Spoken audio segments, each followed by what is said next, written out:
खुलुमबाय रायजो राजा नोंथांमोन सानजारांनि मोनसे सन्जय स्वर्गियारिनि मोनसे गाज्रि भिडिअ फैदोंलाय दा बुंबाबो दानो बायदिसिनासो जालायगोन बुङाबाबोथ' उफाय गैया बेखौ लोगो हमनोब्ला मोनानि थिक 9टा 10टा बेफोरबायदियाव अदालगुरि टाउन ओरैहाय भैरबकुन्द थांनाय रड थाना थांबाय मोनसे ओमफ्राय मोनसे टाउनाव हाबनाय तिनिआलि जायो सारिआलि जायो बावहाय बेखुन्द ओमफ्राय सोनाब गालिनि दखानाव गय दखानाव बेखौ 9टा 9:30 हरनि बे समाव लोगो मोनगोन आरो माब्लाबा बोरैबा जाब्ला 10टासिमहालागै लोगो मोनगोन बेखौ 10टासोआवबो लोगो मोनगोन ओमफ्राय बावहाय मा समाव लोगो मोनो गय जानो थाङो जेब्ला न'आव ओंखाम जाखाङोना अब्लानि समावहाय बियो गय जानो थाङो गाज्रि भिडिअआनो जाहैबाय मा आं फंनैसो बाथ्राखौ बुंग्रोगोन बिनि उनावसो आं बिनि माखासे गाज्रिब्लाबो बेबायदि गाज्रि भिडिअ नङा रायजो राजानिफ्राय कमप्लेन बा रायजो राजाया मोनसे बुंदों जे आंबो बे बाथ्रा बुंनायखौसो लानानै बे भिडिअ खालामनाय जादों सानजाराङा सानसे समाव अरिजिनेलि सन्जय स्वर्गियारि अब्लाना समाव आफादा फेक्सन गैया जयैनो दंलायो बिथाङा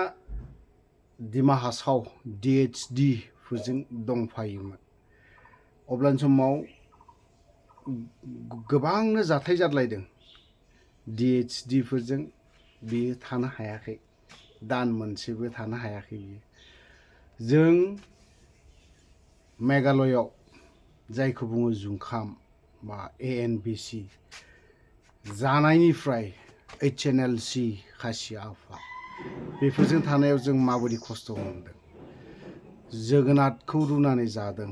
ना गोरान होनानै जानांदों ना गोरान रुनानै जानांदों संख्रि बानलुजों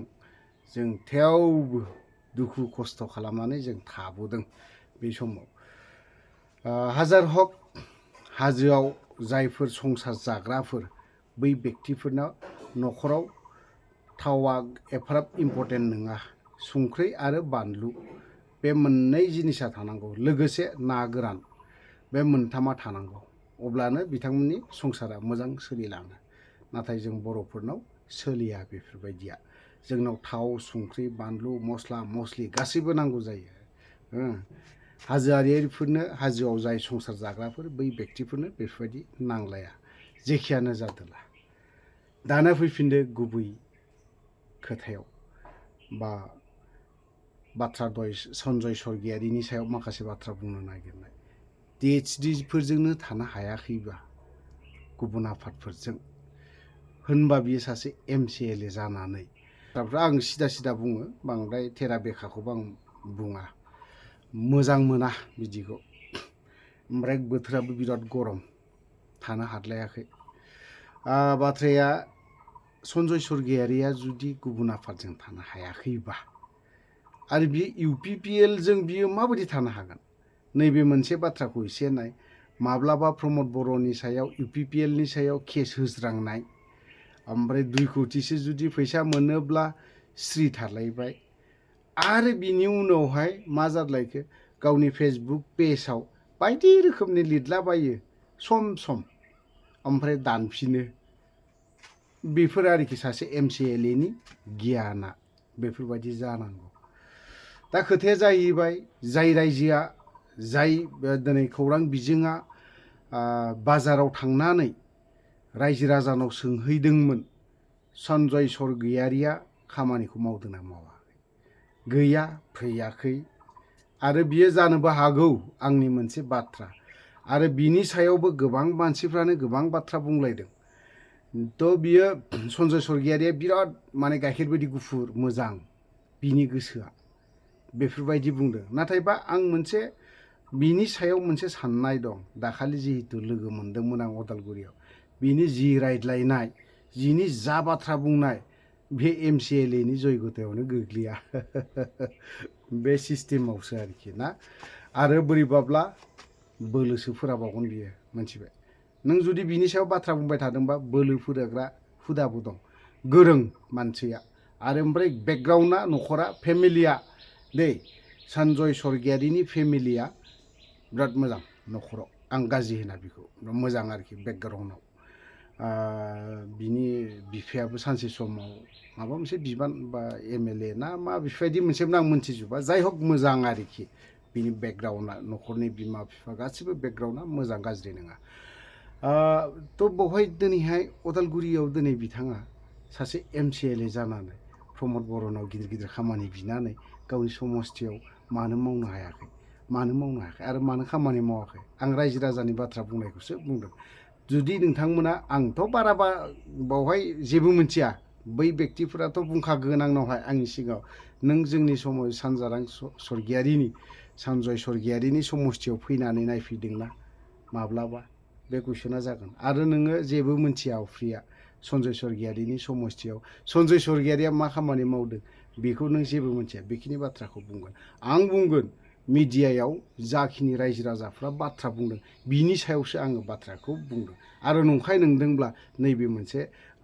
माबायाखौ नायनानै लानि फोरमाना बेफोरबो आरो गासैबो रायजो राजाया जे UPPL जों थाजोबगोन गासैबो रायजो राजायानो जे BPF जों थाजोबगोन गासैबो जे पलिटिकेल जों थाजोबगोन रायजो राजाफ्रा बे नङा रायजोआ जा बुंगोन सिदा बुंगोन नाथाय बिसोरो दिनै राजखान्थिखौ बर'नि रायजो राजाफ्रा गोबाङानो मोजां मोनथिया नाथाय जों बेखौ मा जोंनि बर'नि दैदेनगिरिफ्रा मा उल्थां फाल्थां बाथ्रा ना बै UPPLआबो थांगोन BPFनि सायाव गाज्रि बुंहैगोन BPFआवबो थांगोन UPPLनि सायाव गाज्रि बाथ्रा बुंहैगोन आरो सोरबा राजखान्थि दोलोफ्राबो बै UPPL BPF बा XYZ सोरखौबा बायदि रोखोम बाथ्रा बुंगोन नङा होमबा बेफोरबायदि खारन जों दिनै बर' रायजो राजाफ्रा जों उदै थाइसेखौ बा न'खरनि गथ'फोरखौ जों माबायदिहाय गोजौआव लांनो हागोन बिनि फारसेल' सिन्था खालामो दिनै जायोबा गाबोननि फारसेखौ जों साननो गोनां जानानै फैदों दिनैनि दिनाव नङा होनबा जों दिनै दा मोनायाव नायै बेदरै बोथिसे मोजां जाबाय जों गाबोन माखौ जागोन नंगौना नङा दिनै गायनो मोनाखै फुनो मोनाखै मोजां रोखोम गायनो मोनाखै जोंनि बर' रायजो राजाफ्रा थ' दिनै बिनि गेजेराव राजखान्थि दोलोफ्रा ओरैबायदि माने गावबा गावनि देरहानायनि नाथाय मा मावखो दिनै 4 बोसोराव दानि खुंथायाव थानायफ्रा मा मावखो जों रायजो राजानो मा होफैनो हाखो हा पाट्टा होदों ना बे हा पाट्टायावनो जे गोजोननाय दङ बे नंजोबा जोंनि हा पाट्टाया जोंनि माबायदि जादों माबायदि होदों बे हा मियादि लेखा जे राननानै होदों नंमारगौना नंमारा जों बेखौबो साननांगोन थ' जुदि हा पाट्टा राननाया जुदि मोजाङै जुदि होमारदोंबा बेथ' बाख्नायजाथाव राव नंगौ BPFनि समावहाय होफैनो हायाखै बिसोरबा मा कन्डिशननि थाखाय होनो हायाखै मा उसुबिदानि थाखाय होनो हायाखै दा जों बेफोर आंनिब्ला बेफोर बारा गिदिर इस्युबो नङा गोसो जायोब्ला मा खालामनो हायो जोंनि BTR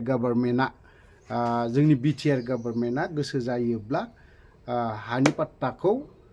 सप्ता खनसेनि गेजेरावनो कमप्लिट खालामनानै होजोबना होनो हायो नाथाय मानो खालामनो जोंनि राजखान्थि दोलोआ खालामा नों खालामा मालाय आं खालामगोन ना आं दिनै 50% खालामनानै 50%खौ दोनथ'नानै आं नेक्स्ट 5 बोसोराव आं बिथांमोननो होगोन नङा होनबा बेफोरबायदि खालामबाय थादों दा खोथा दिनैहाय चिरां डिस्ट्रिक्टआव लाइमुथि एरियाजों हा पाट्टा रानना होदों मोजां मोनदों आं बेखौ आं गाज्रि होना नांगौ हा पाट्टा लेखाया गोबां खामानियावनो सोलियो फिसा फिसौनि खामानि माखासे डकुमेन्ट्सआव माबा गुबुन खामानियावबो सोलियो बे हिसाबै मोजां मोनदों नाथाय बेखौ लानानै राजखान्थि गेलेनाया आंनि थाखाय एकदम साबजानाय जायाखै जों नैबे मोनसेखौसो जोंहा BTCआव थाखानाय जिहेतु एसेमब्लि दं सिस्टेमाव मानो फैनो रोङाखै बे सिस्टेमखौ खालामना लानो हायोब्ला बिस्वजित दैमारि सारजों आं दाखालि माखासे बाथ्राखौ रायलायदों बिस्वजित सार दैमारिनि माखासे बाथ्राखौ बुङोब्ला सोरबा फरायसा आफादाबो गाज्रि मोनहैगोन UPPLआबो गाज्रि मोनहैगोन खारन गाज्रि मोननायनि खारना बेनो जे बिथांमोननि गाज्रि मोननाया जेब्ला BPFआव थानाय समाव MP खुंनाय जादोंमोन अब्लानि समाव BPFनि आमोलावनो कयेकटा खामानिखौ गोबां रोंबोदों बियो जों बर'नि दैदेनगिरिफोरा MP दङ दिनैहाय जोंनि MPआ मा मावखो दिनै जोंनि एमपिया मा मावखो मा बुंहैखो जोंनि बिटिआरआ बा बिटिसिआ स्क्रेप जानो थांगासिनो दङ नामा एसे स्टाडि खालाम आरो जोंनि बर'नि दैदेनगिरिफ्रा जोंनि बे बिटिसिआ जाहाथे स्क्रेप जाया बा आरो बै समाव जों जेरैबायदि आन्दलन खालामफिनदों आरो थार्ड टाइम बेफोरबायदि आन्दलन खालामनाङा नेक्स्ट जेनेरेशना जोंनि नेक्स्ट जेनेरेशनखौ जोंनि जेसेबां लाइमोनफोर दं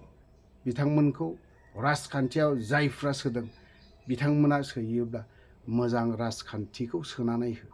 नांलायनाय खमलायनाय बुलायनाय सौलायनाय ना बुथारलायनाय होसोलायनाय गारि खुबैख्रुबनाय न' ग्लास सिफायना होनाय जुगुमना थानानै नोंखौ लामायाव बुनाय बे हुदाखौ दाफोर बे गियाना आंनि थाखाय एकदम साबजाथाव नङा खारन दिनै गोजोन गोरोबथानि बाथ्रानि खोथा दं गोजोन गोरोबथाखौ ओरैनो खुगायाव जों बुंलायबाय थानानै लाब गैया थ' गोलाव बाथ्रा बुंबाय सन्जय सरगियारिनि माखासे भिडिअखौ नांगौब्ला एक्सट्रायैनो गाबोन दामनानै होगोन दिनै एसे गोलाव जाबाय भिडिअआ थ' रायजो राजा नोंथांमोन गोलाव खोथा बुंबाय आरो माखासे बाथ्रा बुंनाया जुदि गोरोन्थि जादोंबा रायजो राजानाव क्षमा बा निमाहा बिनानै आं बेखिनियावनो दोनथ'नाय जाबाय जय बर' हारिनि।